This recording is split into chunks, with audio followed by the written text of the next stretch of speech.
పనికి మాలిన చెత్త విధవేలు కాకపోతే తల్లికి వందనం ఇచ్చినా ఏడుతున్నారు, ఇద్దరు ముగ్గురు పిల్లలకి ఇచ్చినా ఏడుతున్నారు. ఫ్రీ బస్సు తిరుపతి వరకు వెళ్ళగలిగే వాళ్ళు కూడా ఏడుతున్నారు, విశాఖపట్నం వెళ్ళగలిగే వాళ్ళు కూడా వాళ్ళు ఏమి ఏడవట్లా. మీరు వైసీపీ కుక్కలు ఏడుస్తున్నాయి.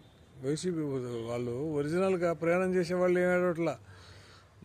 ఫ్రీ బస్సు సక్సెస్ అయింది, తల్లికి వందనం సక్సెస్ అయింది, ఆటో మిత్ర సక్సెస్ అయింది.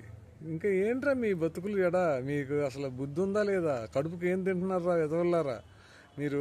అసలు ప్రతి దానికి ఏడుస్తారు కదరా. గూగుల్ వచ్చిందంటే ఏడుస్తారు, విశాఖపట్నంలోకి గూగుల్ డేటా సెంటర్ వచ్చిందంటే ఏడుస్తారు. ఇంతకంటే పనికి వాళ్ళ దుర్మార్గులు ఎక్కడున్నారా? అసలు ఏమైనా ఏడుస్తూ ఉంటారు కదరా. 5 కాలేజీలు కట్టారంటారు, మిగతా 12 కాలేజీలు కట్టలేదు కదా. వాటిని పీపీపీకి ఇస్తే ఏమవుద్ది మీకు? ఏ ఒక్క గవర్నమెంట్ కాలేజ్ చూడు ఎంత చెత్తలు ఉంటుందో, అదే ప్రైవేట్ ప్రాపర్టీలో ఉన్న కాలేజీలు చూడు ఎంత నీట్గా ఉంటాయో. అసలు పనికి మాలిన చెత్తవేతలు కాకపోతే ప్రతిదానికి ఏడిపోయినా మీ బ్రతుకులు చెడ. మీరు ఏం చేసినా మీరు మాలిన పిచ్చి కుక్కలు. మీరు ఏడ్చేదే ఏడుపు అన్నిటికీ అన్నీ ఇస్తున్నా ఏడుతున్నారు కదరా. మీరు ఏడుతున్నారు, జనం ఏడవట్లా.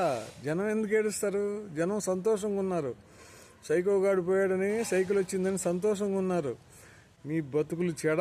రోజు పనికిమాలిన వీడియోలు చేసి ఎప్పుడు చెడిపోద్దా చూస్తున్నారు. మీ గోతికాడిని నక్కల్లాగా కూర్చున్నారు. పనికి మాలిన చెత్త వేదవల్లారా. అసలు మీకు ఏం తింటున్నారా? కడుపుకి ఏం తింటున్నారా? చెత్త వేదవలు. ఇంతకంటే చెత్త వేదవులను ఎక్కడా చూడలేదు. పనికి మాలిన సైకో చెత్త వేదవలు వైసీపీ కుక్కలు మరుగుతూ ఉంటాయి. పనికి మాలిన అన్ని అబద్ధాలేనా?